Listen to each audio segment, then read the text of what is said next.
Okay, we're going to try this again. I think I forgot to push the button last time. Making a video response to Corey Anton.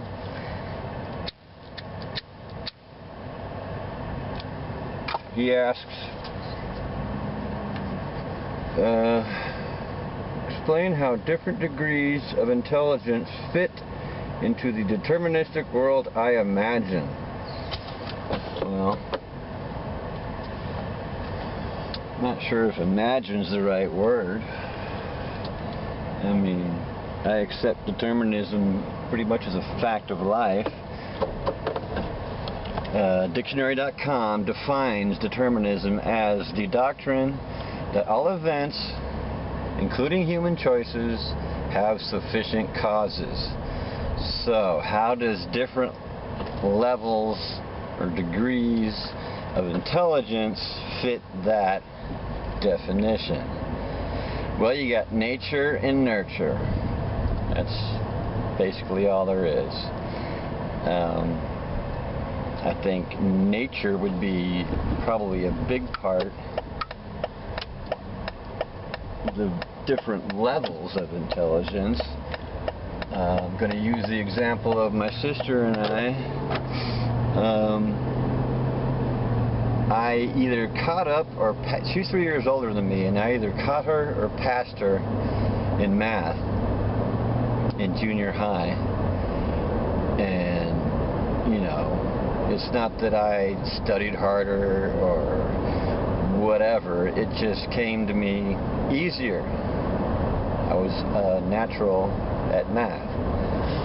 So there you go.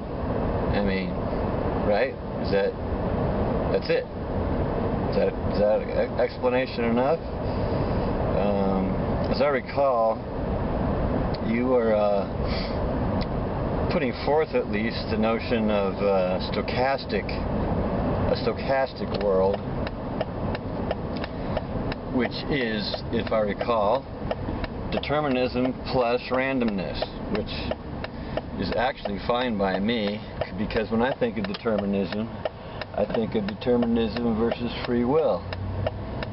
And randomness doesn't help the free will argument at all. If your thoughts are happening at random, how do you claim credit for that random thought? It just happens. It's your brain creating thoughts. The brain is a thought-creating organ.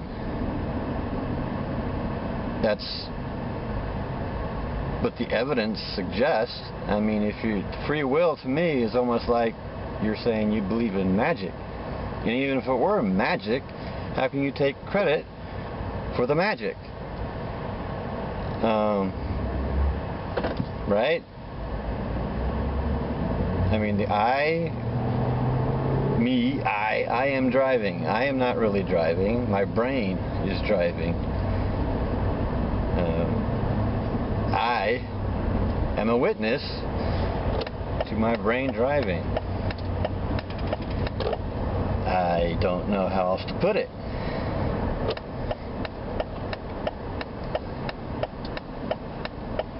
So, I guess there you go. There's more. Got more notes here in just a second.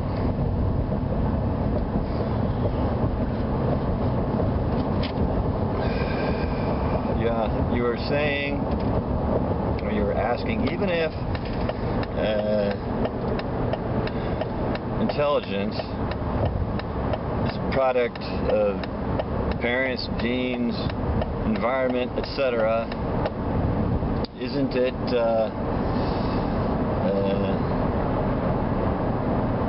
intelligence a capacity to influence outcomes? I guess I don't have a problem with that. But what has the capacity? The brain has the capacity. I don't have the capacity.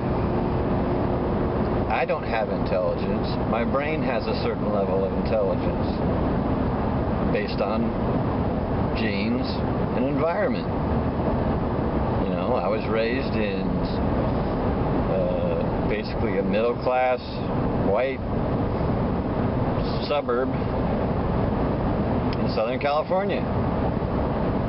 If Osama bin Laden was raised in the same fashion I was, he'd probably be much like me, depending on the genes he got, you know, his level of intelligence.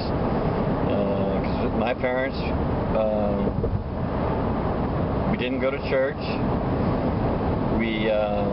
When I asked, when I was very young, I asked my dad, where do we come from? You know, it gives me the Big Bang Theory and blah, blah, blah. So, yeah. You know, my mom was a teacher. My dad was a metallurgist, so very much non-religious. And when I asked my mom, what religion are we? She said, you know, I didn't know. She said, well, we were... But our ancestors were Lutheran, whatever, you know. I mean, so now I'm a Lutheran. I didn't even know what the fuck Lutheran was. So, I mean, yeah, right now, right? When I say I mean the brain. The brain has options. I could have turned on Kyrene.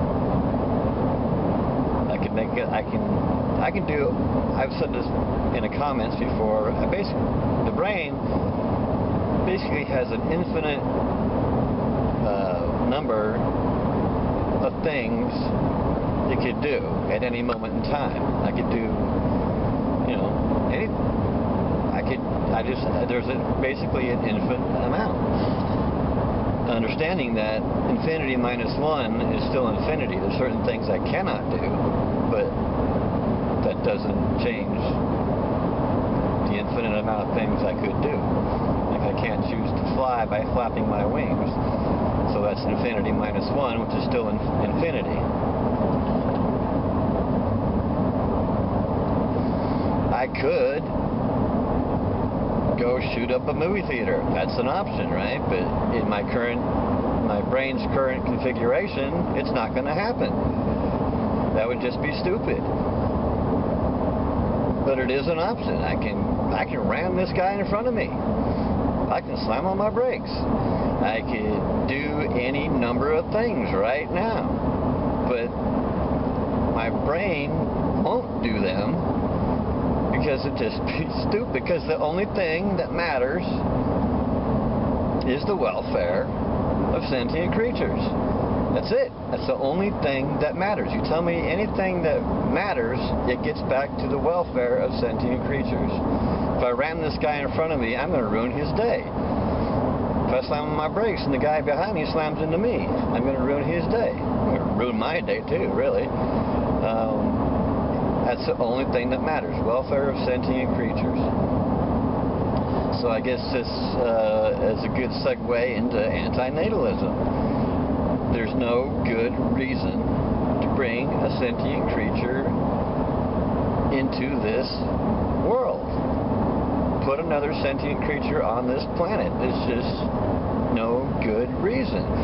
And I've had people say, well, what's good? Well, a good reason. You know, there's no good reason to ram the guy in front of me. There's just none. I mean, can anybody out there give me a good reason why I should ram the guy in front of me? I doubt it. So, yeah, I mean,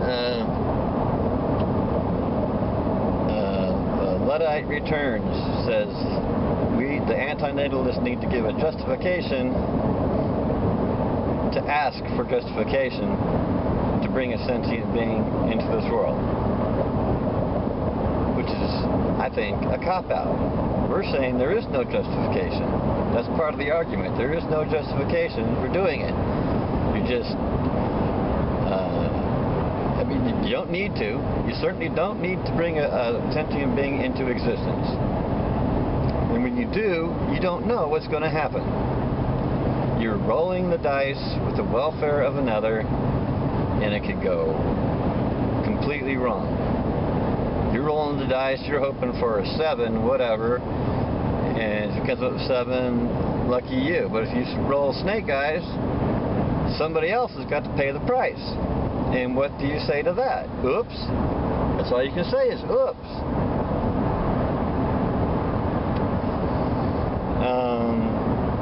So I guess that's pretty much it. I'll try to think of something else to say. As far as Corey Anton, I mean, if you accept a stochastic world, you're accepting determinism with randomness. That's not really any different than determinism, because, like, there we go, random events. Like in evolution, you got random mutations. If you plotted it versus time or whatever, you would get a random distribution. But that does not mean that the mutation did not have a cause. There was a cause for the mutation. So that's why I say it's all cause and effect. Right now, it's cause and effect. You know, the first cause is a mystery. How, you know, you can't go back infinitely in time, so therefore there must be this first cause or whatever the hell. It doesn't matter. Right now, cause and effect is in play. There's a cause for every effect. Even in the quantum world, there's a cause for the behavior of particles. When an electron goes through one of the other slits and it takes a certain path, there's a cause. You don't know what that cause is, but there must be a cause. You can't say that that particle would have gone some other direction, because it didn't. So there you go.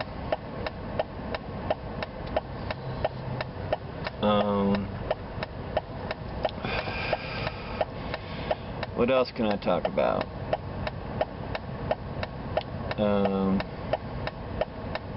I guess, let's see.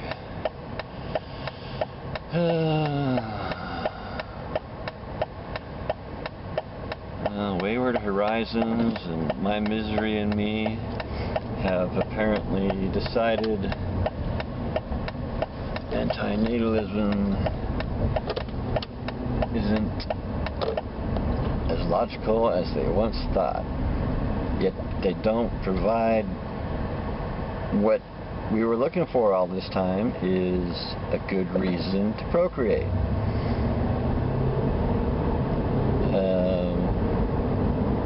Yeah, I don't know what else to say about that. I'm trying to think of what, I was having some comment exchanges with them. I can't quite think of what the fuck they were. Anyhow.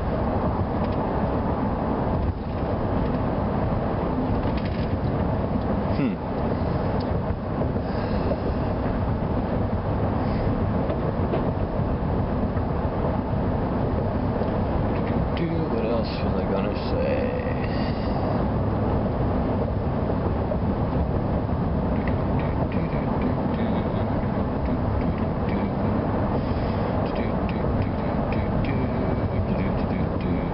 Well, yeah, Luddite Returns, he asked me why I stopped making videos, and that I should start doing them again because antinatalism needs my help. So, yeah, since we lost two, I guess I should pick it up. I don't know how much good I can do. I mean, the argument's been made. I mean, said it over and over. I haven't heard a logical counter-argument to the simple antinatalism argument that you don't need to procreate. Procreating just opens the door to harm.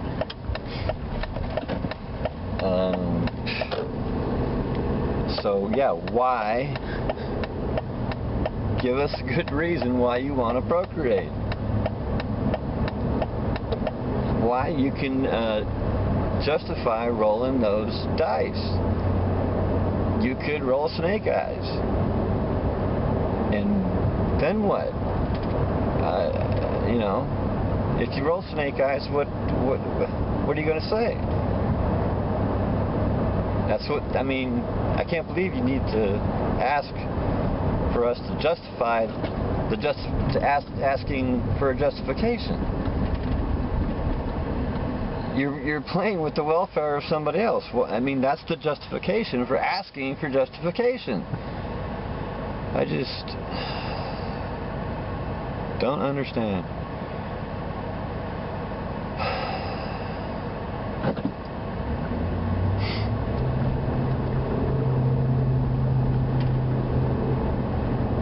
Yeah. I'll try doing this daily, I guess. I gotta drive to work anyhow. This seems to be working now. It shouldn't be making that rattling noise it was making. So I got it properly cushioned, I think. I mean, I know the turn indicator, you can hear that. You can probably hear the rumble strips just then. The fan shouldn't be too bad, I hope. Yeah. Almost home, so I guess we'll call it a video, and catch you later.